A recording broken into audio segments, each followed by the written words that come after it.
Salam, barka da zuwa tashar iService. Ku danna subscribe sannan ku danna mana ƙararrawa. Abubuwan bakin ciki da suka faru da Jaruman Kannywood a 2021. Ko shakka babu, abubuwa da dama sun faru ga Kannywood a shekarar 2021 waɗanda sun haɗa da na farin ciki da kuma akasin haka.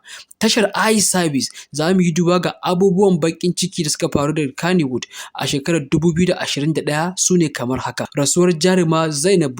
Jaruma Zainab ta rasu a daren Alhamis karfe 9 na dare. Ta rasu tana da shekara 61 a duniya. Ta bar yara 4, maza 2, mata 2. Umar, Amude, Maryam da kuma Sadiya. Rasuwar Sani Sk. Marigayin ya rasu a ranar Laraba ga watan Disamba a asibitin Muhammad Abdullahi Wasai bayan ya shafe tsawon shekara 3 yana jinya a tsatsaye. Wani abun mamaki, jarumin yana matuƙar ƙaunar Annabi domin tun kafin ya fara harkar fina-finai ya kasance mawaƙi ne ga Manzo sallallahu alaihi wasallam. Farkon bege na ce manzo amintacce, lallai san babu kamar sa duniya an ce. Lallai san babu kamar sa duniya an ce.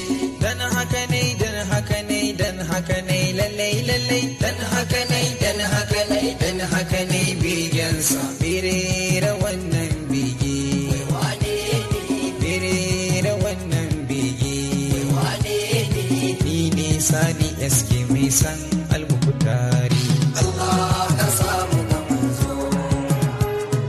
Allah ka samu ga manzo.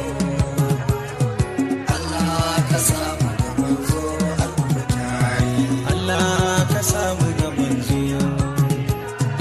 Allah ka samu ga manzo. Allah ka samu ga manzo almukutari. Allah ya ji kan Sani Sk. Amin.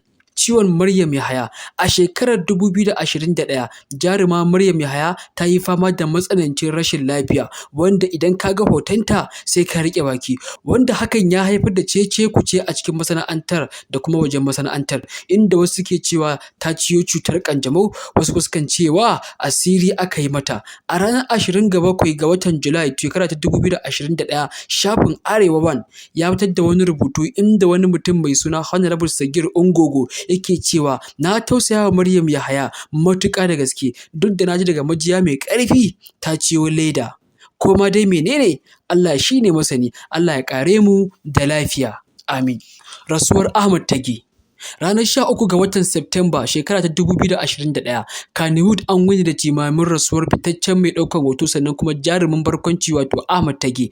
Labarin ya girgiza jaruman Kannywood inda suka dinga sambaɗo hotunansa a cikin kafafen social media. Allah ya ji kansa da rahama. Rikicin Zango da Ummi Rahab. A shekarar 2021 an yi fama da surutai akan rikicin Zango da kuma Ummi Rahab, wanda an rasa dalilin da ya haddasa rikicin tsakaninsu. Kowa ya san Adamu da Ummi Rahab shine kamar godfather ko mu ce ubangidanta a masana'antar Kannywood, domin tun tana shekara 11 yake lura da ita. Ya yi fim da ita tun tana 'yar yarinya, ya yi fim da ita tana shekara 11 da ya fito daga kamfanin Abnur Entertainment mai suna Ummi. Ummi duniya ta sanni da ita, kuma ni ina karɓan jarabta kowace iri ce ta zo gare ni. Kowa ya sani, ko in ce waɗanda suka sani sun sani, tun tana shekara 11 nake kula da ita. Amma ina so mutane su fahimta cewa ba hannuna take ba, ina kula da ita ne a cikin masana'antar Kannywood. An datse mata harkar fim ɗinta tun kafin ta girma. Bayan ta girma kuma still ni dai na sake dawo da ita. So abubuwa sun faru waɗanda ka san yaro, an ce ka haifi yaro baka haifi halinsa ba. Rikicin Umar Shehu da hukumar Hisba.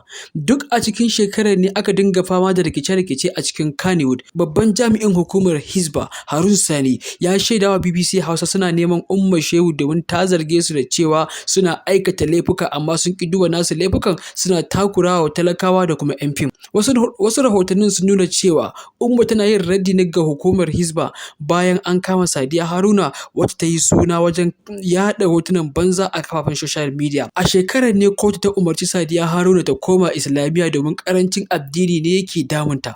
Rasuwar mahaifin Umar Gombe. Allah ya yi wa Alhaji Sani Labaran rasuwa, mahaifin jarumi Umar Gombe, a ranar Talata ga watan Nuwamba. Dawowar Maryam Malika harkar fim.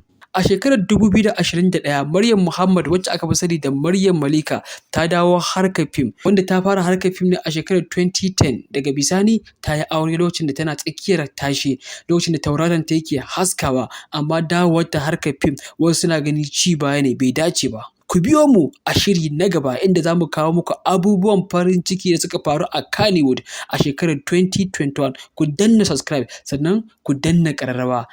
Service.